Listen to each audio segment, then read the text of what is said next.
Hey everybody, welcome to your Spanalysis update for South Beach and Chill. I'm your host, Logan Gelzer.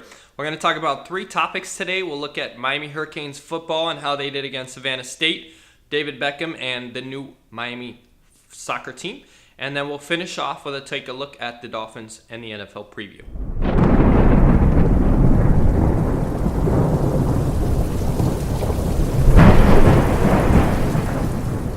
All right, the Canes kicked off the home stretch of the season last night against Savannah State. I was in attendance sitting 4 rows from the field.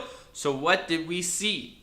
Well, we saw an annihilation, 77-0. This is the largest spread that is in the history of Miami Hurricanes football. So that was pretty cool to see, but it is an inferior opponent, so don't get your hopes, your highs, your excitement up too much.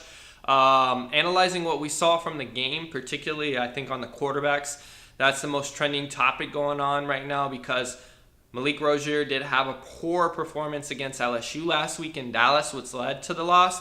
And now fans, cans, alumni, media, everyone is questioning why Malik is still starting. I do get where they're coming from. However, he still has the leadership. He still has the experience over the other guys, so I could see why Mark Richt is probably leaning towards him.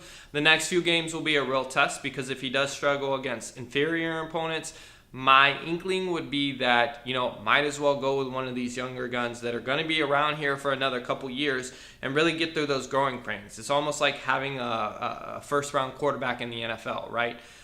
But in this case, we have 2 redshirt freshmen and then a true freshman in Jaron Williams.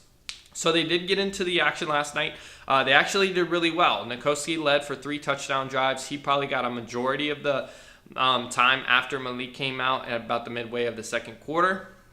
And he impressed. He's showing us what we wanted to see. However, he did make one big mistake. He threw an interception after we picked the ball off. So that's not something you want to see from your backup quarterback, and especially somebody that you want to push into the starting lineup against quality opponents, people like UNC, people like FSU, people like Virginia Tech, who we have towards the end of the season. Next week, we'll see the U take on Toledo.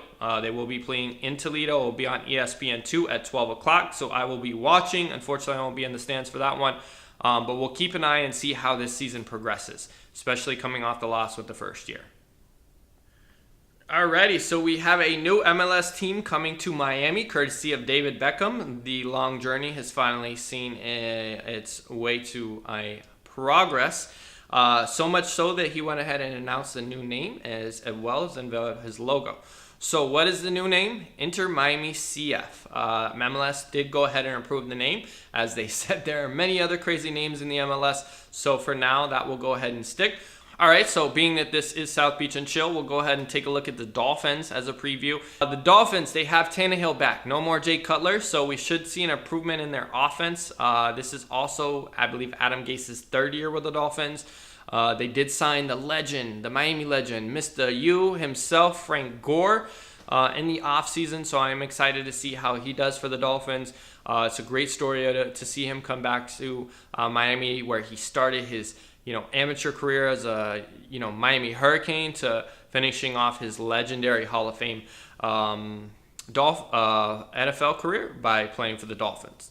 For South Beach and Chill, for Spanalysis, I'm Logan Gelzer. See you on Tuesday.